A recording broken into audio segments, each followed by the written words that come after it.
Cody Petterson. I'm board president at San Diego Unified, and I want to thank Assemblymember Tasha Berner. She's been a champion for the environment, and I want to thank my colleague Sharon Whitehurst-Payne for being here today. She also a lot of us have a lot of events today, so you catch us back to back to back. And after this, I have a soccer game for my son, like many of you probably today. Yeah, there you go.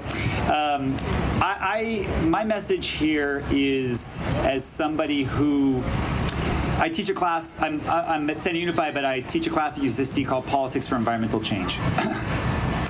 And at the beginning of the class, I asked the class what brought the students in the class. It's mostly students that are in their second or third or fourth year, and they're committed to the environment because they took a class in anthropology called Politics for Environmental Change.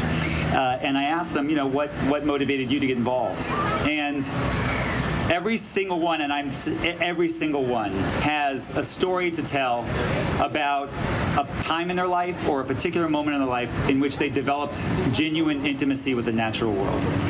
Many of them can tell you the specific moment at which that connection was made, and it's almost as though you puncture the universe at any point, and the whole universe comes pouring out. But you've got to have that initial puncture to let it come out. And I had the opportunity. I was brought home from University Hospital to basic grad student apartments, and I grew up here on this beach and swim in the cove and learned to body surf here. But I have my own moment, and I think all of you in the audience, you're here today, so all of you have a moment or a time in your life in which you develop that intimacy. I can still remember before the bulldozers came up at UCSD, when there was still coyotes and mountain lions and bobcats and lizards. And I can remember to this day, 45 years later, standing, and when it used to rain, it would pool up in the old bomb shells where the Army used to practice.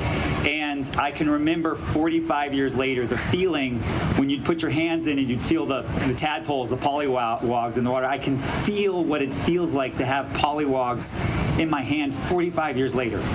So one of the things that I'm so happy that the Munk Foundation is doing, I had the honor of knowing Walter during his life, is fostering that intimacy, because a lot of our kids don't have that opportunity where they grow up to develop that intimacy. And there's people like Canyonlands that are doing that around our canyons. There's Sierra Club is doing a lot of work to preserve our backcountry, and other parks around the city and around the county. But one of the things I want to talk in closing about is about this beach, La Jolla Shores. And it's really a nexus of Mary's work on the board and all the board members. And I had, these are heavy times for all of us. I mean, politically, environmentally, these are like, I don't want to say end times, but they are very turbulent times, and a lot of us are very scared, not only for our society and our children and our neighbors, but for the fabric of Earth. I mean, we can see the fabric of life starting to fray around the planet, and for a lot of us here who are on the coast, we saw that viscerally this last winter when we had the neurotoxin, the domoic acid from the algal bloom. That was just, we go at, it's a cobble beach. We call it sliders sometimes. We have different names for that little beach between the shores and the children's pool. But we walk and we pick up trash, and I'll tell you, there's 2 bags of trash every time we go. A lot of trash comes up. But this last winter, we had unbelievable amounts of things washing up. At one time, I counted 24 dead birds. Over the course of the season, three or four seals, 2 dolphins.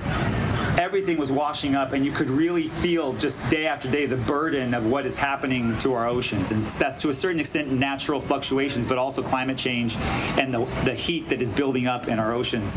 And I made a mistake. I'd seen a lot of videos on YouTube, and I happened to be walking back, and I saw a dolphin beached on the tide pool there. And just if you don't listen to the rest of the story, do not do that. Do not try to rescue it. Things beach for a reason in general. And I went there to try. I have my little trash bag, and I thought, oh, I'm going to save this dolphin. And I went up to the dolphin, ran up to the dolphin, and it's a big dolphin. And as the waves would come in, every time I talked to it quietly, and I lifted it up, had some lacerations, and every time the waves come, I'd lift it up and carry it out. And it took about 20 minutes, and finally, I got it out to the seagrass, and I let it go into the sea. We both fell off together into the seagrass, and it turned around immediately and went right back to where it had gotten beached. And 3 days later, I saw it dead in a cave. But so I'm sorry, I haven't told that story, but it was one of these moments where that is the work we're all doing. We are, again, that is an error. Do not try to save a dolphin. They are pure muscle. It is scary. Don't do it, and it's not going to help ultimately because they beach for a reason. But this is really the work. It's easy to get tied up in terminology and tied up in trying to get classes and buses and all the sort of mechanics that go into bringing our children into that intimate contact with the ocean. But when it comes right down to it, our children are not going to love the ocean and they're not going to protect it until you can bring them into that, not that sort of intimate contact, but into an intimate contact in which they come out and they look at a holdfast and you open up the holdfast and they see for the first time a sea anemone in the holdfast right there on the beach. You see starfish, you see brittle stars. I'm telling you, when life recognizes life, it stays with them forever until the day they die. So I want to thank Mary. I want to thank everybody here who is committed to saving this ocean that is in peril, and the work you do every day to bring children into contact with these experiences of engagement with life that will stick with them forever. So thank you so much today. Thank you for all your work. I know there's a lot of tough work that you do. So thank you. And we are at Sandy Unified. We are committed to doing everything we can to facilitate your work. Thank you.